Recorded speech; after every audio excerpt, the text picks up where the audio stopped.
Oke, bisa kita mulai ya untuk perkuliahan hari ini, mata kuliah keamanan komputer. Untuk pertemuan berapa ini? 10 ya. Kemarin sudah kita lakukan untuk UTS ya, kalau tidak salah ya kemarin. Untuk UTS sudah kita laksanakan. Kemudian hari ini kita ke selanjutnya, yaitu pertemuan ke-10 ya. Yang kita bahas adalah Virtual Private Network atau VPN. Tentunya kalian sering dengar ya. Nah, ini di dalam keamanan komputer, terutama di jaringan ya, untuk Virtual Private Network. Oke, bisa kita mulai ya, langsung saja. Untuk yang belum bergabung, segera bergabung. Kita langsung ke materi. Virtual Private Network atau VPN. Apa itu VPN? Suatu jaringan privat yang menggunakan media jaringan publik untuk menghubungkan antar remote site secara aman. Jadi VPN ini adalah jaringan privat ya. Privat tahu sendiri ya. Privat itu berarti rahasia ya. Untuk bahasa mudahnya, menggunakan media jaringan publik untuk menghubungkan antar remote atau site secara aman. Apa kegunaan dari VPN? Nah, biasanya digunakan oleh kantor cabang untuk mengakses jaringan komputer kantor pusat. Jadi saat kita mau berinteraksi dengan kantor pusat, akan tetapi kita agar bisa, mungkin seperti halnya kita membuka sebuah database, itu kan kita bisa menggunakan secara bersamaan ya, dan tanpa mengurangi performa atau kinerja ya. Nah, itu biasanya menggunakan VPN ya, karena ini semacam ada privatnya. Nah, seorang karyawan yang ada berada di tempat lain ingin mengakses jaringan komputer kantor pusat.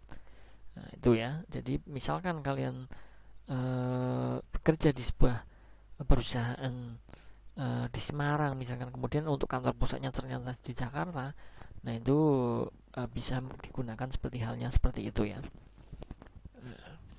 Nah, lebih efisien dan berbiaya ekonomis daripada menggunakan illicit line atau panggilan jarak jauh melalui modem. Ini lebih efisien tentunya ya, karena kita menggunakan jaringan yang sama, kemudian kita menggunakan alamat yaitu Virtual Private Network atau VPN tadi, sesama perusahaan. Karena seperti tadi saya contohkan, perusahaan ada di Semarang, pusatnya di Jakarta. Nah, itu kita sebagai contohnya. Biasanya pengganti WAN ya, wireless ya, untuk WAN LAN seperti itu sudah pernah ya. Nah, untuk VPN dapat bekerja dengan cara yang pertama ada dial up, kemudian ada router to router. Nah, using of VPN ini bisa kita lihat contohnya. VPN client, kemudian di sini ada VPN server ya. Ini klien ini kita meminta dengan adanya modem tadi, meminta ke server atau VPN servernya, baru nanti akan kita arahkan ke modem lokal callnya, kemudian di ISP ke ISP, kemudian ke internet ya. Jadi pada saat perusahaan Semarang misalnya seperti tadi saya contohkan, itu mau mengambil atau intinya berhubungan ya dengan perusahaan yang ada pusat di Jakarta tersebut, itu menggunakan VPN-nya. VPN itu tentunya rahasia tadi, karena nomor virtual privat ya. Jadi hanya mereka yang tahu yang bisa masuk atau menggunakannya. Di sini untuk router yang versi router ya, router to router VPN connect to branch. Nah, di sini branch A ataupun perusahaan A misalnya, ini kan sudah ada komputer masing-masing pekerja ya. Ini ada klien, ada server tentunya. Kemudian kita hubungkan menggunakan router. Nah, router tersebut terhubung dengan internet ya. Nah, internet itu yang kita pakai di jaringan di sini itu menggunakan perantara, ataupun yang digunakan setelah internet jaringan itu kita menggunakan router, akan dibagi ke ke beberapa yang menggunakan ya. Nah, ini mereka untuk branch office B ataupun di perusahaan yang B atau perusahaan misalnya, itu juga mereka menggunakan router. Kemudian ini sama ya, sama halnya di branch A ini. Nah, di sini internet berperannya sebagai di sini ya. Jadi kita harus menggunakan router dulu, nanti kita menggunakan VPN di sini, area sini. Seperti itu. Nah, tipe-tipe layanan VPN itu ada, yang pertama ada VPN dial on demand, kemudian ada VPN real time. Sebuah terowongan tunnel diciptakan pada jaringan publik, dipakai untuk pengiriman paket data seolah-olah ada hubungan point to point. Nah, di sini contohnya.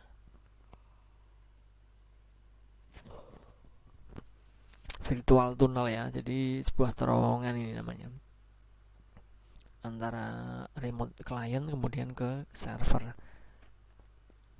Ini ada internet. Nah, di sini menggunakan router ISP kemudian kembali ke client untuk yang diminta ke server tadi ya. Itu namanya salah satu contoh ya. Yang perlu diperhatikan pada VPN, karena melalui jaringan umum maka perlunya keamanan data, enkripsi ya tentunya ya. Nah, jadi karena menggunakan ibaratnya komunikasi ya ataupun hubungan antara, seperti tadi saya katakan contohnya adalah perusahaan A dan B, antara Semarang dan Jakarta, itu kan kita menggunakan jaringan ya, karena kita jaraknya jauh. Nah, saat kita menggunakan jaringan tentunya kita harus perlu keamanan data, apalagi kalau kita bertukar data misalkan, atau pengambilan data dari database di perusahaan A dan kemudian pengambilan ke perusahaan B misalkan, ataupun mengirimkan file tertentu, itu harus ada keamanannya. Nah, enkripsi ini sangat dibutuhkan dalam proses pengiriman data ya, pengamanannya untuk enkripsi ini. Nah, untuk performa internet seperti kecepatan transfer data, mudahnya koneksi ke internet, kestabilan koneksi dan lain-lainnya. Jadi harus diperhatikan juga pada saat kita bertransaksi ataupun kita berhubungan berkomunikasi, misalkan di branch A dan B tadi seperti yang tadi saya jelaskan, itu diusahakan performa internet itu harus stabil ya, agar apa, lancar, dan juga yang diambil dari filenya itu masih utuh tentunya ya. Kalau kita internetnya itu bisa jadi ya ada file yang rusak ataupun bagaimana,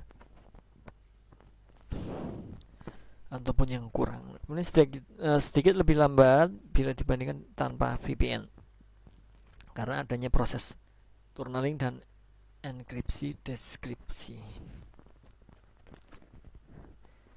Nah, di situ ya, kalau tanpa VPN itu melalui ada proses tunneling dan enkripsi deskripsi.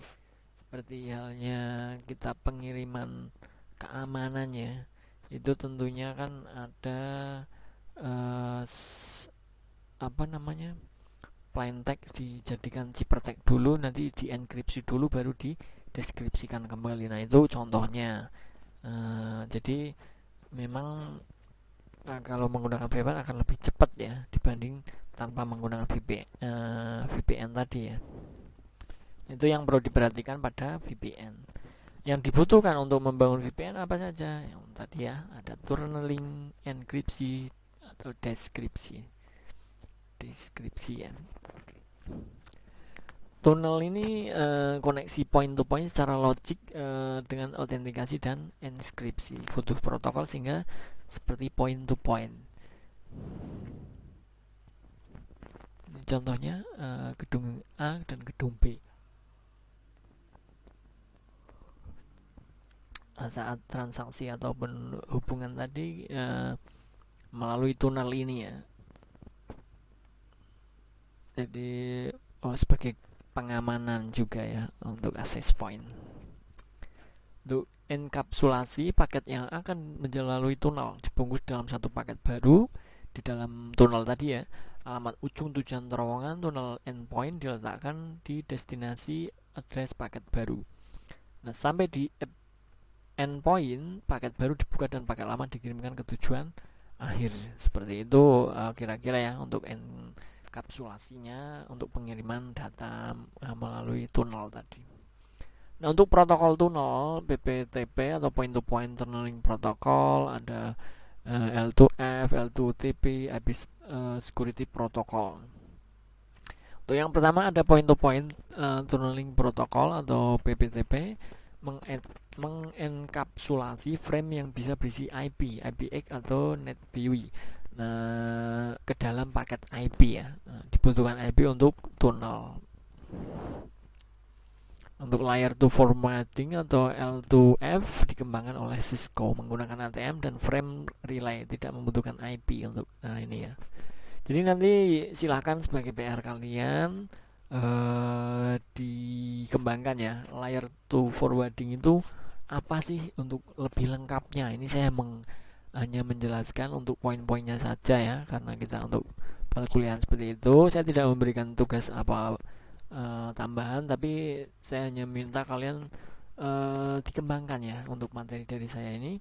Layer 2 forwarding misalkan itu lebih jelasnya seperti apa, silahkan ditambahkan di materi yang saya berikan nanti. Yang berikutnya ada layer 2 tunneling protocol L2TP ya. Kombinasi dari dua tunneling protokol yaitu PPTP dan L2F. Nah, bisa mengenkapsulasi data dalam IP, ATM, frame relay dan X25. Mendukung kompresi, dapat bekerja pada jaringan non-IP seperti ATM dan frame relay. Kemudian IP security protocol IPSI ya, bekerja hanya pada jaringan yang mendukung IP. Paket IP akan dibungkus dengan paket IPsec. Memiliki kemampuan dalam membuat tunnel dan enkripsi. Memiliki dua mode, transport mode dan tunneling mode. Pada transport mode, tunnel dibuat L2TP. Enkripsi dilakukan IPsec. Nah, pada tunneling mode, tunnel dan enkripsi dilakukan IPsec. Router gateway tidak mendukung L2TP. Nah, kesimpulan untuk VPN ini adalah performa jaringan VPN tidak akan bisa sebaik jaringan pribadi yang sesungguhnya. Kenapa? Karena tadi kita ada enkripsi dan deskripsi ya. Kemudian waktu latensi yang besar menyertai VPN, tapi tentunya lebih aman ya. Nah, akses dari suatu tempat ke tempat lain menjadi lebih efisien. Misalkan tempat ada di Jakarta dan lain sebagainya itu jauh ya, tidak memungkinkan kita mengambil data misalkan untuk secepat seperti halnya kita menggunakan jaringan. Jadi kita lebih efisien tentunya, walaupun kita mengambil data di kantor pusat di Jakarta, misalnya kita posisi di Semarang, itu sangat cepat dan mudah. Nah, karena melalui jalur publik, maka proses enkripsi perlu dipergunakan dengan menggunakan VPN tadi ya. Seperti itu ya. Untuk hari ini saya rasa cukup. Terima kasih untuk teman-teman semua yang sudah hadir dalam perkuliahan hari ini ya. Semoga apa yang saya sampaikan bisa diterima, bisa dikembangkan, bisa dipelajari, bisa menjadi wawasan untuk kita semua. Jangan lupa untuk pengembangan ya, tugas tadi ya, tugas untuk pengembangan diri ya, intinya untuk mengembangkan materi dari saya. Yang belum jelas silahkan ditambahkan. Seperti itu. Saya Hari, wassalamualaikum warahmatullahi wabarakatuh. Salam sejahtera untuk kita semuanya. Selamat belajar, selamat mengembangkan untuk materinya, selamat beraktivitas. Terima kasih.